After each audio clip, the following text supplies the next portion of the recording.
నమస్తే, welcome to KK news. నేను శ్రీదేవి. ఆంధ్రప్రదేశ్ లో మాజీ సీఎం జగన్మోహన్ రెడ్డి ఈపీఎంల ట్యాంపరింగ్ కారణంగానే తమ పార్టీ ఈ ఏడాది జరిగిన ఏపీ అసెంబ్లీ ఎన్నికలలో పరాజయం పాలైందని గగ్గోలు పెడుతున్నారు. మహారాష్ట్ర ఎన్నికల్లో బీజేపీ కూటమి అనూహ్య విజయం తర్వాత కూడా జాతీయ స్థాయిలో పలు బీజేపీయేతర పార్టీలు ఈవీఎంల పనితీరుపై అనుమానాలు వ్యక్తం చేస్తున్నాయి.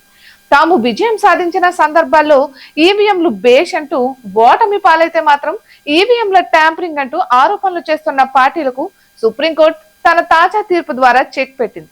విషయం ఏమిటంటే, ప్రజాశాంతి పార్టీ అధినేత పాల్ ఇటీవల సుప్రీంకోర్టులో దేశంలో మళ్లీ బ్యాలెట్ ద్వారానే ఎన్నికలు జరిగే విధంగా ఆదేశాలు ఇవ్వాలని కోరుతూ పిటిషన్ దాఖలు చేశారు. ఈ పిటిషన్ ను న్యాయమూర్తులు జస్టిస్ విక్రమ్నాథ్, జస్టిస్ విబి వారేలతో కూడిన సుప్రీం ధర్మాసనం మంగళవారం డిస్మిస్ చేసింది. ఈ సందర్భంగా సుప్రీంకోర్టు మీరు గెలిచినప్పుడు ఈవీఎం ట్యాంపరింగ్ మాట ఉండదు, ఓటమి పాలైనప్పుడు మాత్రమే ఈవీఎంలు ట్యాంపరింగ్ అవుతాయా అంటూ ప్రశ్నించింది. ఇక విదేశాలలో ఎన్నికలు బ్యాలెట్ పద్ధతిలోనే జరుగుతున్నాయని పాల్ వాదనను కోర్టు తోసిపుచ్చుతూ, భారత్ మిగిలిన దేశాల కంటే భిన్నంగా ఉండడం మీకు ఇష్టం లేదా అని ప్రశ్నించింది.